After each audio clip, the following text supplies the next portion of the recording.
विरोधी पार्टियों के भी स्वभाव व कार्यकलापों आदि से साफ जाहिर होता है कि ये सभी पार्टियां अंदर अंदर आपस में मिलकर बाबा साहब डॉक्टर भीमराव अम्बेडकर द्वारा निर्मित किए गए समता मूलक व अति कल्याणकारी संविधान को बदलकर इसे अब पुराने जातिवादी ढांचे में बदलना चाहे, जिससे भारतीय मानवतावादी जनमानस में हमारी पार्टी कतई भी बर्दाश्त करने वाली नहीं है। वैसे भी भारतीय संविधान व उसकी उद्देशिका में जिन भी शब्दों का इस्तेमाल किया गया है वे देश की आत्मा को तृप्त करती है और जिन्हें काफ़ी सूझबूझ लंबे व गहरे सोच विचार के बाद ही देश में लागू किया गया और अब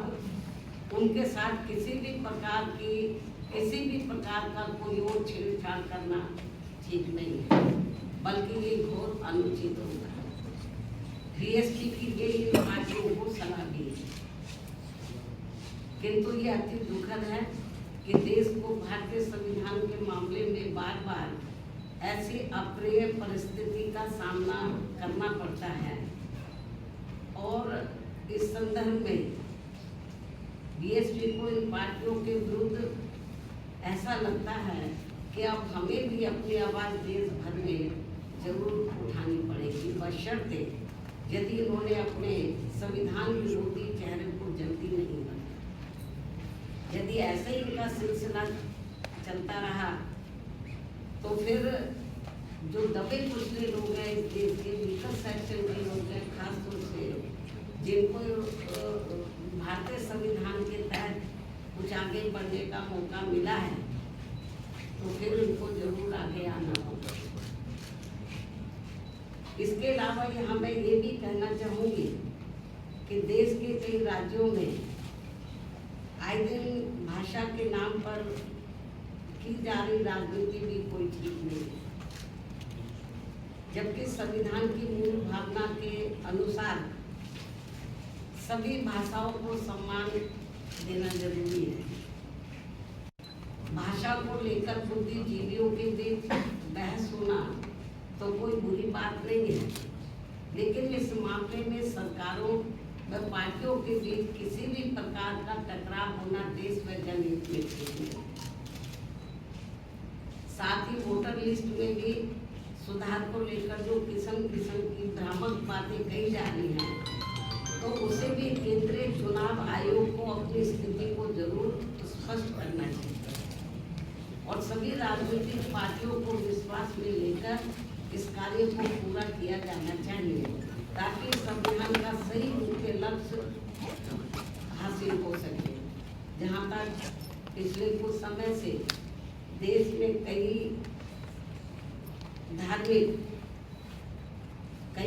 धार्मिक कार्यक्रमों को लेकर जो जातीय उन्माद, टकराव व हिंसा की स्थिति पैदा की जा रही है तथा कई जातिवादी मानसिकता के तहत खासकर दलित एवं अन्य उपेक्षित वर्गों के लोगों का जो शोषण, अत्याचार व उत्पीड़न आदि किया जा रहा है, ये भी कोई अच्छी बात नहीं है, बल्कि अपने राजनीतिक स्वार्थ की पूर्ति के लिए आपसी भाईचारा बिगाड़ने वाली वास्तव में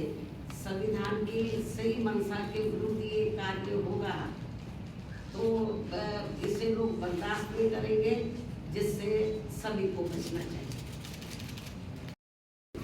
अब कहीं पर भी हमारी महिलाएं पूरे तौर से सुरक्षित नहीं है, ये भी बड़ी चिंता की बात है।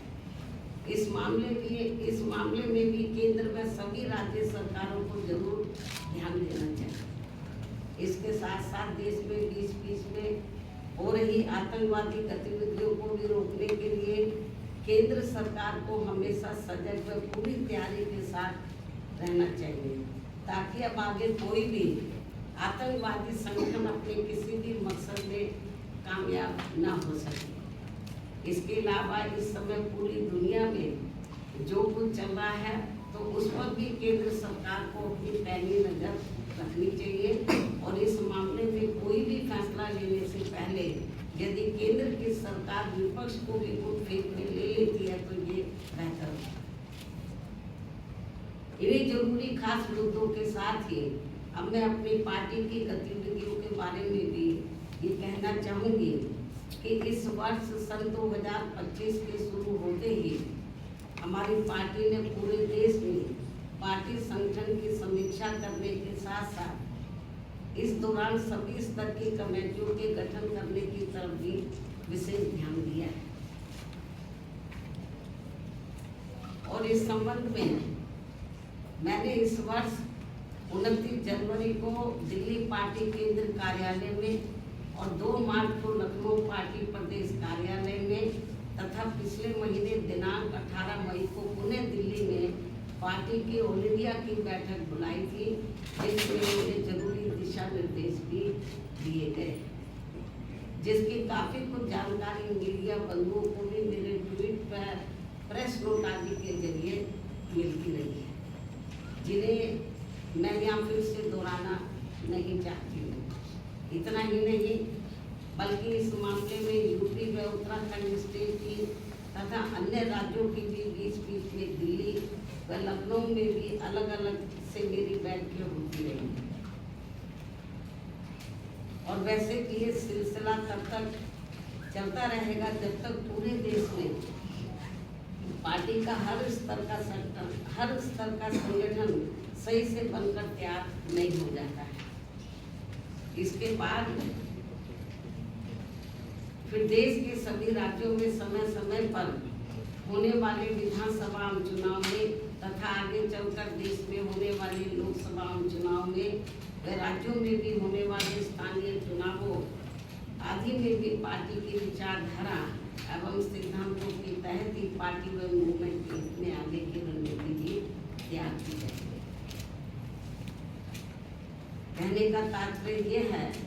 कि हमारी पार्टी इस समय पूरे देश में अपनी पार्टी के जनाधार को मजबूत करने में पूरी जी जान से लगी है और दूसरी पार्टियों की तरह अपनी पार्टी में मूवमेंट की गतिविधियों को अधिकांश मीडिया व शोबाजी आदि तक ही सीमित नहीं रखती है,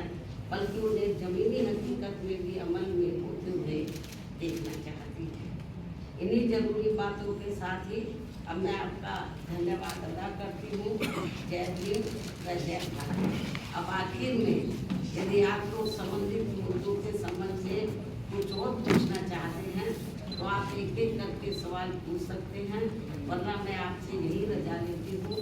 धन्यवाद। बहन जी, इटावा में जो अभी घटना हुई है उसको आप कैसे देख रही हैं? उसका जवाब मैं दे चुकी हूँ। जनरल अकेला इटावा नहीं, पूरे देश में ऐसे आए दिन काफ़ी घटनाएं हुई, उसका जवाब मैंने दे दिया है। ये मैम, ये जो संविधान में आपने देखा है, ये आरएसएस के महासचिव हैं दत्तात्रेय हंसोलिया, उन्होंने कहा है कि समाजवाद और धर्म। मैंने ये कहा है कि भारतीय संविधान की जो मूल भावना और उद्देश्य है, जो भी कुछ प्रस्तावना में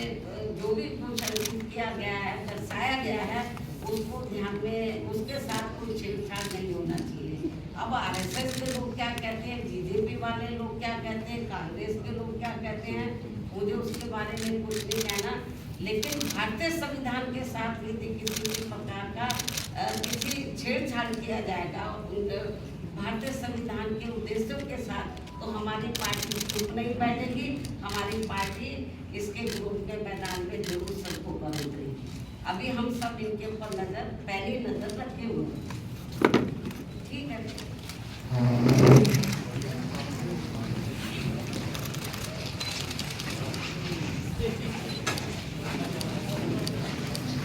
चलो भाई, जय श्री राम।